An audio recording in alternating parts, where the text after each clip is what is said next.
पीछे निकल जाओ।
पीछे निकल जाओ, पीछे है जगह।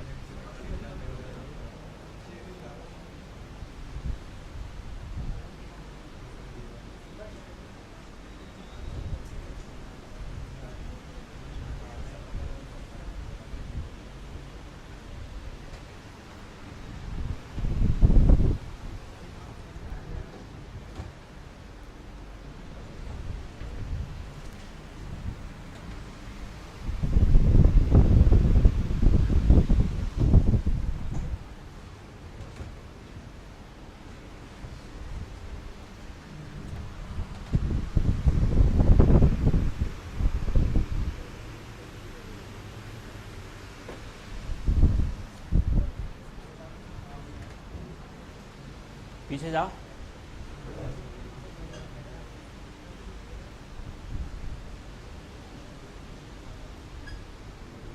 कर लिए नोट?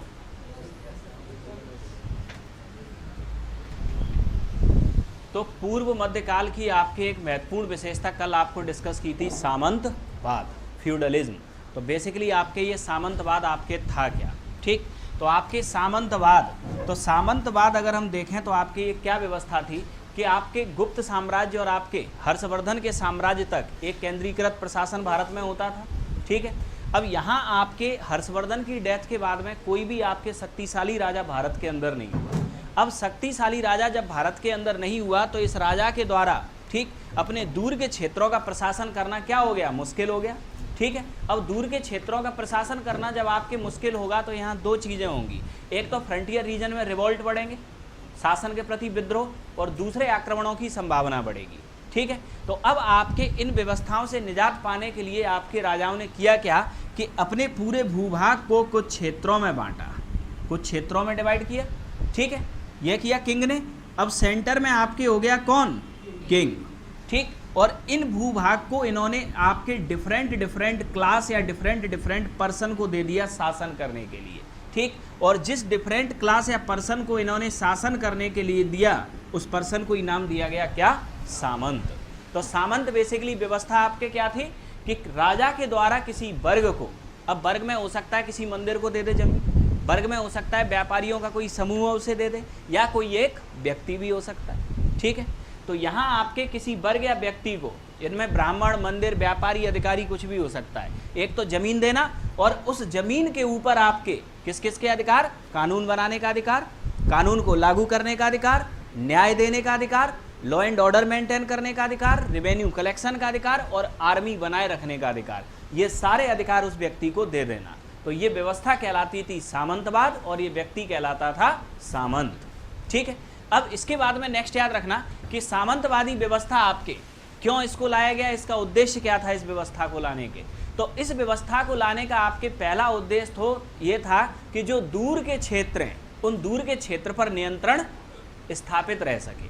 ठीक है, क्योंकि आपके किसी भी राजा के द्वारा अपने जो फ्रंटियर रीजन थे इन पे आपके प्रभावी नियंत्रण नहीं हो पाता था। पहला तो उद्देश्य यही था।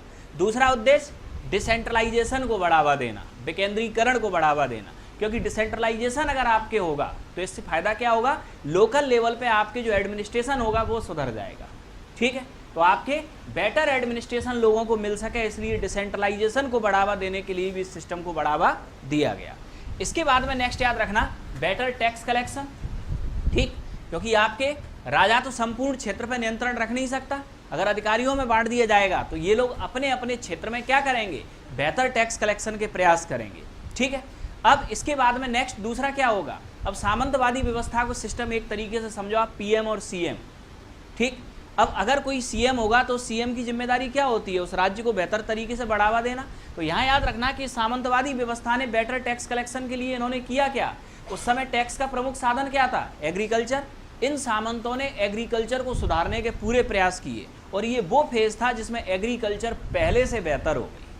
ठीक, क्योंकि इनके टैक्स का प्रमुख सोर्स केवल एग्रीकल्चर हुआ करता था। ठीक, तो इन्होंने बेटर टैक्स कलेक्शन और इसके अलावा सामंत जब स्थानीय क्षेत्र पे होंगे तो ये लॉ एंड ऑर्डर को बहुत बेहतर ढंग से या प्रभावी ढंग से बना के रख पाएंगे। ठीक, तो ये था आपके उद्देश्य किसका, सामंतवादी व्यवस्था का। अब इसके बाद में नेक्स्ट समझते हैं, सामंतवादी व्यवस्था आपके उद्देश्य तो सही के साथ शुरू हुई थी, लेकिन समय के साथ आपके सामंतवादी व्यवस्था के परिणाम क्या निकले। परिणाम आपके सामंतवादी व्यवस्था के आपके ये निकले कि ये है आपके किंग, ये है आपके सामंत और इसके नीचे है आपके जनता। तो पहला तो आपके जनता की निर्भरता किसके ऊपर, सामंत के ऊपर, और राजा की भी निर्भरता। अब जनता और राजा का जो कनेक्शन था वो खत्म, यही सबसे बड़ी कमी हुई। पहले जनता राजा से जुड़ी होती थी और अब सामंत से जुड़ी होगी। ठीक है, यानी कि आपके इस जनता के ऊपर प्रभावी नियंत्रण किसका हो गया, सामंत का हो गया। ठीक है, और अगर इस सामंत ने बेहतर प्रशासन इस जनता के ऊपर कर दिया, ठीक, तो भविष्य में अगर ये सामंत खुद को स्वतंत्र भी घोषित कर देगा ना, तब भी ये जनता विद्रोह नहीं करेगी, क्योंकि प्रशासन इसका बेहतर था। ठीक है, अब यहाँ नेक्स्ट, तो इस व्यवस्था ने आपके एक तो पब्लिक और किंग दोनों की डिपेंडेंसी सामंतों के ऊपर बढ़ाना शुरू कर दी। इसके बाद में आपके सामंत की इस स्थिति ने राजा की स्थिति को कमजोर किया। राजा की स्थिति क्या हुई, यहाँ कमजोर हुई, नियंत्रण कमजोर हुआ पहले से। ठीक है, इसके बाद में नेक्स्ट याद रखना, सामंतों ने आपके स्थानीयकरण या क्षेत्रीयता को बढ़ावा दिया, यानी कि सामंत एक अलग अलग क्षेत्र से बिलोंग करते थे और इनका उद्देश्य केवल अपने क्षेत्र का विकास था, किसी दूसरे क्षेत्र का विकास नहीं। ठीक, तो यहाँ आपके क्या होगा, नेशनलिज्म या राष्ट्रीयता ये होगी कम और रीजनलिज्म होगी ज़्यादा। ठीक, और क्षेत्रीयता या क्षेत्रवाद आपके बढ़ेगा तो डिसइंटीग्रेशन क्या होगा, बढ़ना शुरू होगा। अब इसके बाद में दूसरा नेक्स्ट याद रखना, अब सामंतों की आपकी शक्ति संतुलन में जो भूमिका थी वो अब आपके प्रभावी हो गई, यानी कि यहाँ अब आपके राजा से भी ज़्यादा आपके निर्णय लेने की शक्ति किसके पास शामिल हो गई, सामंतों के पास। तो ये हुए आपके इस व्यवस्था के परिणाम। ठीक, और इस व्यवस्था ने आपके एक ऐसे सामंत नाम के अधिकारी को जन्म दिया, ठीक, जिसकी आपके शक्ति संतुलन में धीरे धीरे भूमिका बहुत महत्वपूर्ण होती चली गई और आगे चल के तो ये भूमिका इतनी महत्वपूर्ण हो जाएगी कि राजा कौन बनेगा इस बात का भी निर्धारण ये सामंत करने लगे। ठीक, और पूरे सल्तनत काल में और मुगल काल में, जिसे हम मध्यकाल रियलिटी में बोलते हैं, तो मध्यकाली व्यवस्था आपकी वो व्यवस्था थी जो पूरी तरह से किसके ऊपर निर्भर थी, सामंत के ऊपर निर्भर थी। ठीक, तो ये व्यवस्था थी आपके फ्यूडलिज्म या सामंतवाद। ठीक है, अब आते हैं इसके बाद में नेक्स्ट, पूछो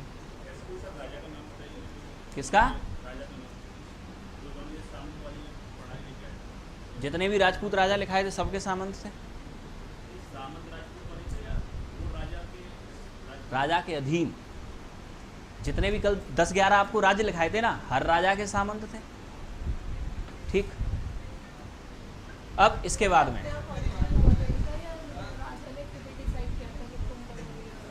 अब राजा ही डिसाइड करता था। उस समय कौन सी वोटिंग होती थी, कोई डेमोक्रेसी थोड़ी थी उस समय। तो राजतंत्र में तो सुप्रीम पावर कौन होती है, किंग एक एरिया में तो एक ही होगा। अब डिपेंड ये करता है कि एक किंग का एरिया कितने हिस्सों में डिवाइड है। तो 4 सामंत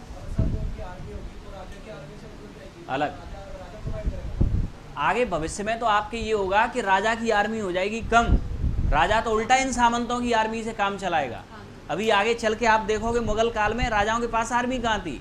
यहाँ तो आपके मुगल काल के जो राजा होंगे वो सामंतों की आर्मी के ऊपर निर्भर थे। ठीक, फिर आपके यहाँ जो प्रथा आएगी ना एक मुगल काल में देखोगे, ठीक, जैसे मनसबदारी बोलते हैं हम आगे चल के, ठीक, और आपके फिर सेना रखने की अथॉरिटी आपके बोलते हैं ना 5,000 मनसब 10,000 मनसब। इसका मतलब क्या था, 5,000 की सेना रखने का अधिकार था उनको। ठीक, तो सीधा सीधा सेना रखने का अधिकार उन्हें मिल गया, यानी कि आपके सेंटर के द्वारा अथोराइज थे वो सेना रखने के लिए। और युद्ध की स्थिति में आपके ये क्या करते थे, सेना को केंद्रीय प्रशासन में भेज देते थे।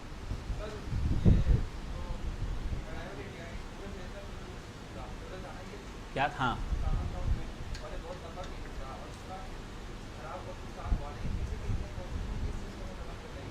देखो सिस्टम को खत्म करने की कोशिश करता कौन, पहले तो आप ये बताओ। ये तो पूरा फेज ही वो था जो आक्रमणों से भरा हुआ था। सिस्टम चेंज होता है स्थायी व्यवस्था में, स्थायी व्यवस्था थी कहाँ, राजपूत आक्रमणों से परेशान। अब राजपूत आक्रमणों से आपके परेशान तो ये इस्लाम ने कौन सा आपके परमानेंट शासन कर लिया। गुलाम वंश आया, उसके पीछे दूसरे आक्रमणकारी चले आए आपके, ठीक, उसके पीछे खिलजी चले आए, खिलजी के पीछे तुगलक चले आए, तुगलक के पीछे सैयद चले आए, उसके पीछे लोधी आए और उसके पीछे से मुगल्स चले आए। ठीक, तो आपके ये व्यवस्था मुगल काल के आते आते तक जड़ों में जम चुकी थी। ये इसको हटाना इतना आसान नहीं था। अब मुगल काल के बाद ब्रिटिश फेज में क्यों चेंज हुआ, क्योंकि जब औरंगजेब की डेथ हुई तो इन्हीं सामंतों ने पूरे मुगल साम्राज्य को तोड़ दिया और इंडिपेंडेंट स्टेट बना ली अपनी। ठीक, और इस इंडिपेंडेंट स्टेट को आसानी से जीत गई कौन, ईस्ट इंडिया कंपनी। और अब ईस्ट इंडिया कंपनी जब अपना शासन लेके आएगी तो वो उठा के इनको खत्म करेगी। ईस्ट इंडिया कंपनी ने किसी केंद्रीय प्रशासन को नहीं जीता था।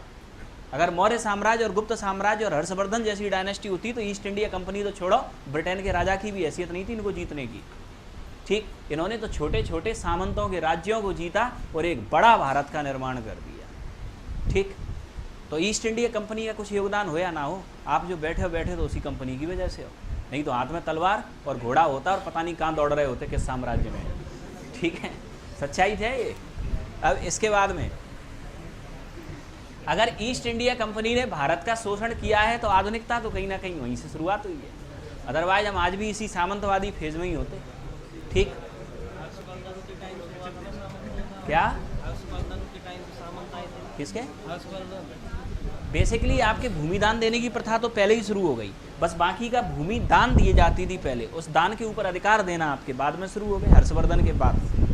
ठीक, भूमि दान देने में बताया ना, सबसे पहले तो ये सातवाहन शासकों ने शुरू की थी, फिर गुप्त शासकों ने इसको आगे बढ़ा दिया। बिल्कुल, वो भी रखते थे।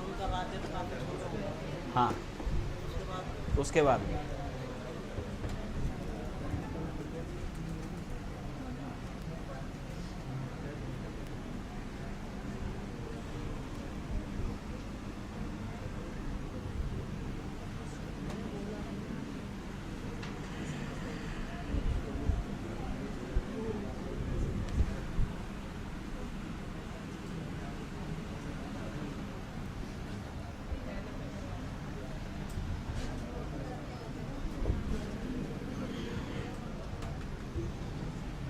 अब नेक्स्ट याद रखना, अब यहाँ आपके अर्ली मिडाइवल आपके जो फेज है, इस फेज में आपने व्यवस्था देखी क्या थी। एक तो इस समय का समाज आपके कैसा था, दूसरा इस समय की अर्थव्यवस्था कैसी थी, और तीसरा आपके आर्ट एंड कल्चर और रिलीजन। इन 4 पॉइंट पे हम और डिस्कस करते हैं। उसके बाद देखेंगे फिर हम आक्रमण, ठीक, कहाँ से आपके इस्लाम का इन्वेजन होता है भारत में शुरू।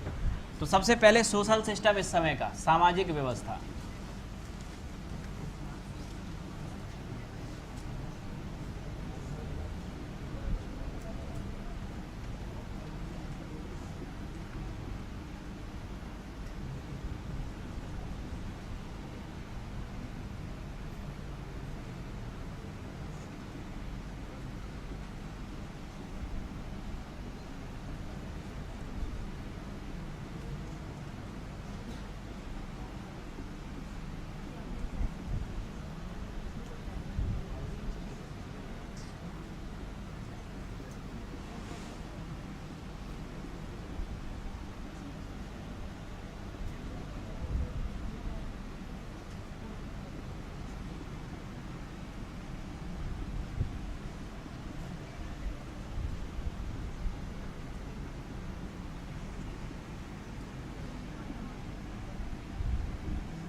क्या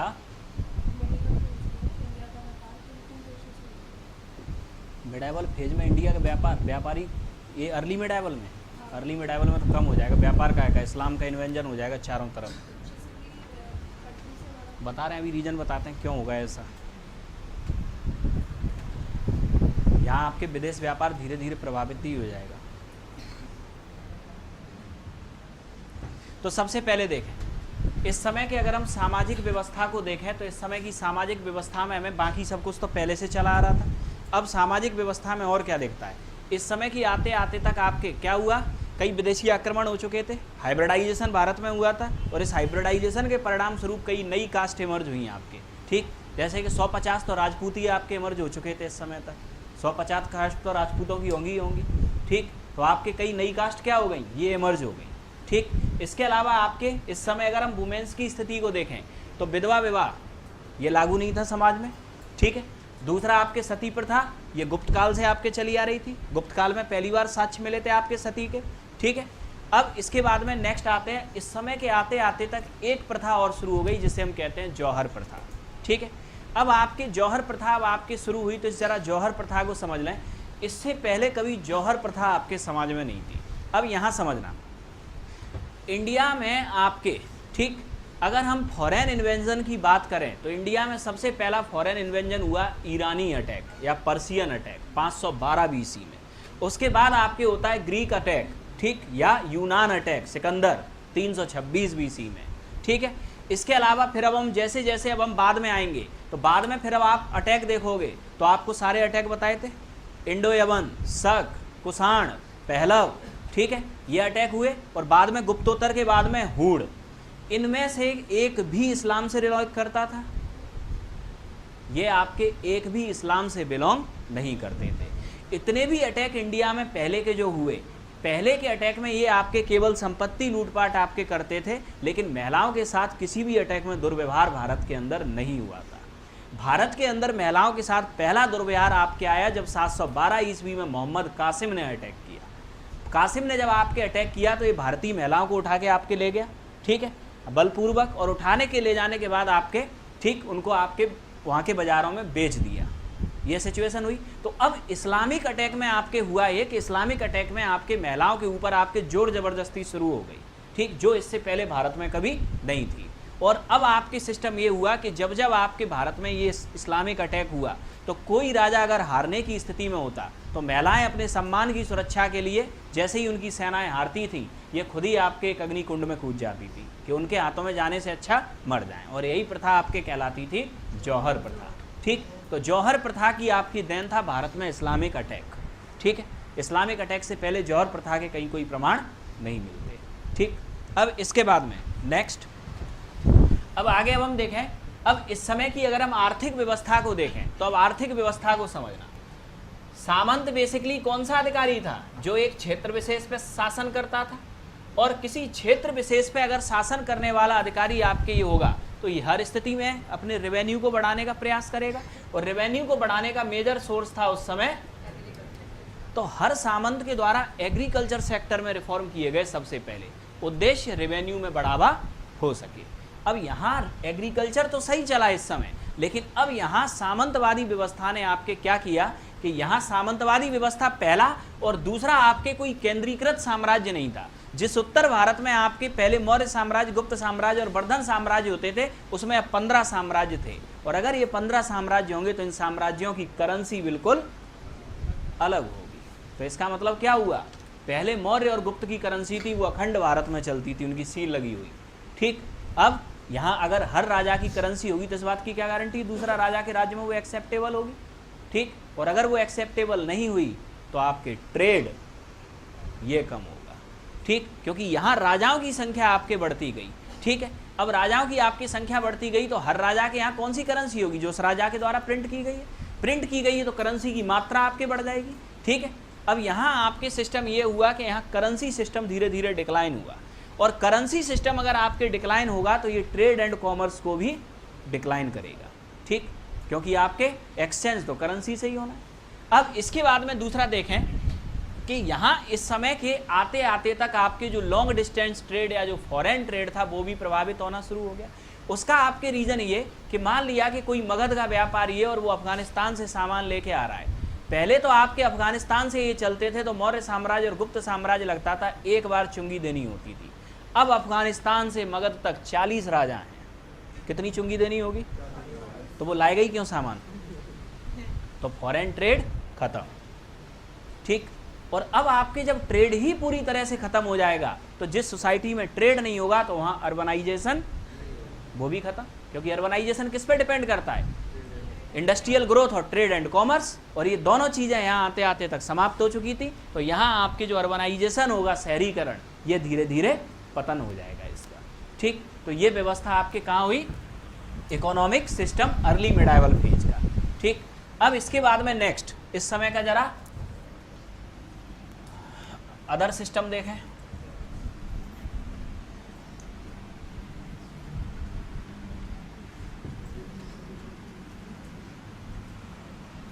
अब लिटरेचर, साहित्य क्या कहता है इस समय का?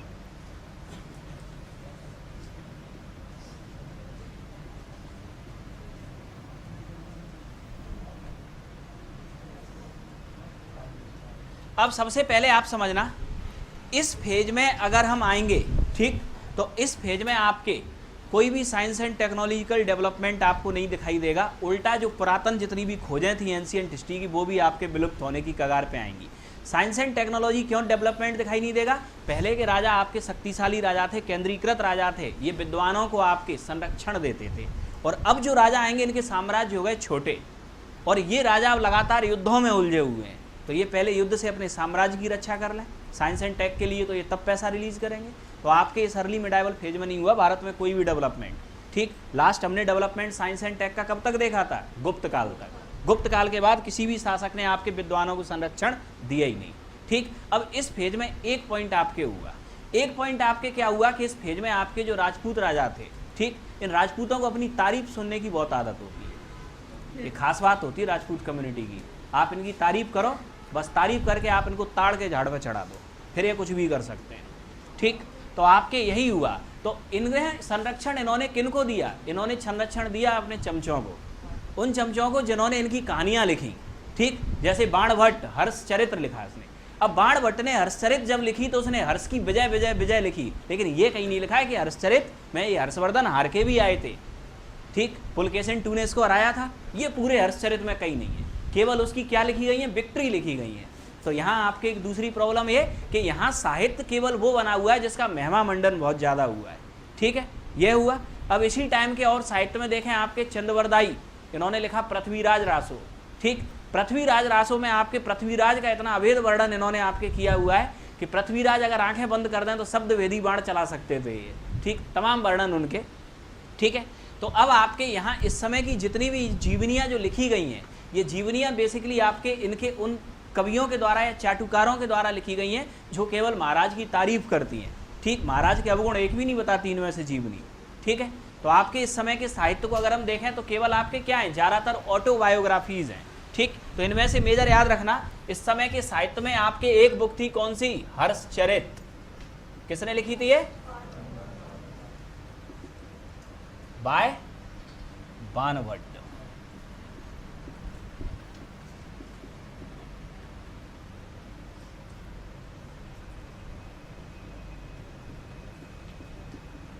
पृथ्वीराज रासो,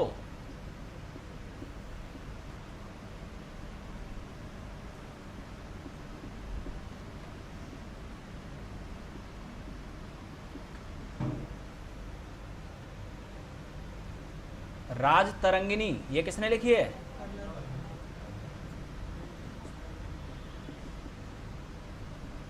ये इस फेज की थी आपकी किताबें। तो इसमें से आपके हर्षचरित, ये हर्षवर्धन की जीवनी है एक तरीके से, या हर्षवर्धन की विजयों से संबंधित है ये, ठीक। दूसरा याद रखना पृथ्वीराज रासो, ये पृथ्वीराज चौहान से रिलेटेड है। और तीसरा आपके राजतरंगिनी के बारे में याद रखना, ये कलड़ ने लिखी थी और इसमें कश्मीर के इतिहास का वर्णन किया गया था, ठीक है, related to history of Kashmir.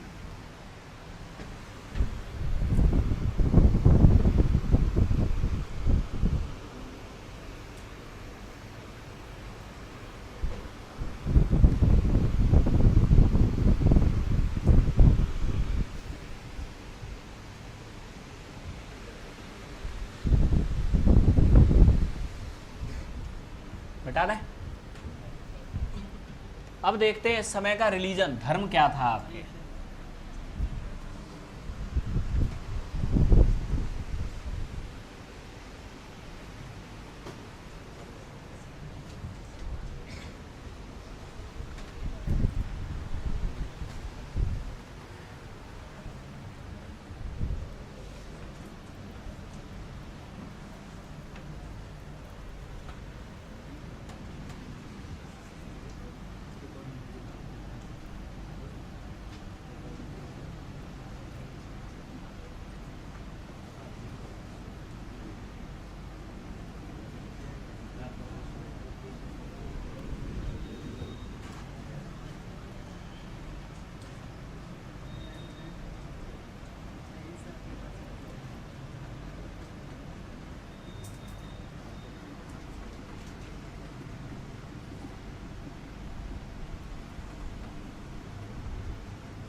कौन सा?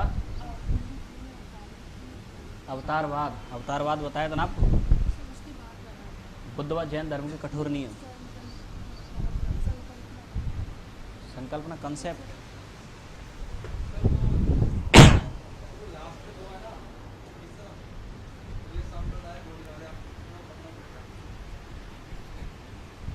नाथ संप्रदाय में याद रखना 9 नाथ थे इसमें, जिसमें प्रमुख थे मच्छेंद्र नाथ और गोरखनाथ, योगी आदित्यनाथ। और क्या, गोरखनाथ से बिलोंग करते हैं, संप्रदाय के हैं वो। ठीक, तो गोरखनाथ जो मठ है आपके, तो ये आपके नाम के पीछे क्यों लगाते हैं योगी आदित्यनाथ? इसका मतलब क्या हुआ, ये नाथ संप्रदाय के आपके साधु थे ये। ठीक है, क्या तो दुनिया से अब भी कहाँ लेना देना है। ठीक, ना इनके आगे कोई, ना कोई पीछे कोई। एक ये संप्रदाय बॉडी के ऊपर भस्म लगाता है, और सूफी संत इस संप्रदाय से प्रभावित थे। ये संप्रदाय बॉडी के ऊपर भस्म लगाता है। भस्म मतलब आपने कई शंकर भगवान के उपासक देखे होंगे जो भस्म लगाते हैं ऊपर। ठीक, क्या? हाँ वही।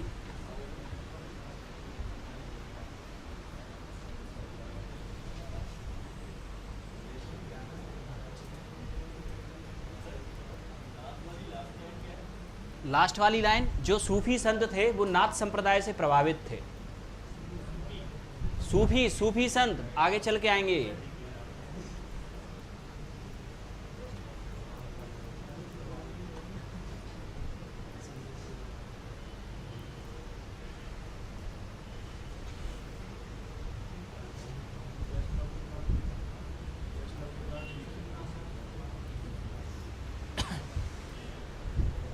नोट कर लिए? किसका? सूफी संत पूरे टॉपिक ही आएगा अभी आगे चल के। मोइनुद्दीन चिश्ती, ठीक है, तो इसके जितनी भी ये दरगाह वरगाह देखते हैं सब सूफी संतों की तो बनी हुई है। निजामुद्दीन औलिया, जब सूफी संत आएगा तब देख लेना। ये जो नाथ संप्रदाय के थे ना, दीन दुनिया से कोई मतलब नहीं था, भस्म लगाई और आपके किसी मरघट में जाके बैठ गए भगवान शंकर की आलोचना उसमें, उपासना में। सेम सूफी संतों का था। सूफी संतों का क्या था, इन्हें भी दीन दुनिया से मतलब नहीं था, केवल अल्लाह और ये, बस 2 चीज़ें। ठीक है, क्या हुआ? अब बैठ के नहीं टूट रहे तो हाथों से तोड़ रहे हो कुर्सी।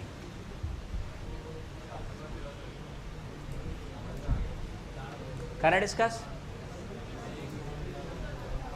तो नेक्स्ट याद रखना, अब इस समय के अगर हम धर्म की बात करें तो इस समय आपके बुद्धिज्म और जैनिज्म, इन दोनों धर्मों का आपके हो रहा था आपके धीरे धीरे पतन। ठीक है, अब पतन में आपके सबसे पहले तो हिंदू धर्म में रिफॉर्म हो चुके थे इस समय, और हिंदू धर्म में अवतारवाद की आपके संकल्पना आई, और अवतारवाद की संकल्पना के तहत आपके हिंदुओं को आपके ये भरोसा दिला दिया गया कि जब जब धर्म का नाश होगा तब तब भगवान जन्म लेगा, धर्म चेंज करने की जरूरत नहीं है। यही तो कहती है अवतारवाद की संकल्पना। क्या कहती है आपके अवतारवाद? कि जब जब धर्म की हानि होगी तब तब भगवान पृथ्वी पर जन्म लेंगे। तो हिंदू धर्म के लोगों को विश्वास है कि कभी तो अच्छे दिन आएंगे, आज भी विश्वास है, कभी तो अच्छे दिन आएंगे, विश्वास ही तो है। तो इस अवतारवाद ने आपके विश्वास दे दिया। ठीक, दूसरा क्या हुआ कि अवतारवाद की संकल्पना ने हमने बुद्ध को भी हिंदू धर्म से जोड़ दिया, उन्हें भी एक अवतार मान लिया था बुद्ध को। ठीक, नवा अवतार कौन थे? बुद्ध। ठीक है, अब बुद्ध को भी अवतार मान लिया, तो अब आपके जो हिंदू धर्म के लोग बुद्धिज्म में आपके जा रहे थे वो खुद ही रुक गए। जब ये हिंदू धर्म के ही अवतार हैं तो वहाँ जाके क्या करेंगे। ठीक, तो आपके ये ऐसे भी इस रीजन से भी इसका आपके पतन हुआ। तीसरा अब आपके ये हुआ कि गुप्त शासक और इनके बाद के जितने भी राजा थे, ठीक, इन्होंने न तो जैनों को संरक्षण दिया और ना बुद्धों को संरक्षण दिया। ये सारे राजा आपके ब्राह्मण धर्म को संरक्षण देने वाले थे गुप्त शासन के बाद, यानी गुप्तों के बाद जितने भी राजा थे। ठीक है, इसके बाद में नेक्स्ट याद रखना, इस समय के आते आते तक दक्षिण भारत में आपके शंकराचार्य नाम के एक संत हुए। ठीक, और इन शंकराचार्य नाम के संत ने आपके बौद्ध धर्म की जो आपके सोल था, कंसेप्ट, उस कंसेप्ट को इन्होंने कलप्स कर दिया। शंकराचार्य ने अपने तर्कों के द्वारा आपके बुद्धिज्म को आपके क्या कर दिया, गलत बता दिया। अब गलत बता दिया तो ये शंकराचार्य आपके ये वही थे जिन्होंने हिंदुओं के 4 आपके मठ, ठीक, उत्तर दक्षिण पूर्व पश्चिम में आपके इनका निर्माण किया था। 4 मठों के नाम किस किस को याद है? कौन से हिंदू धर्म के 4 प्रमुख मठ हैं हिंदुस्तान में?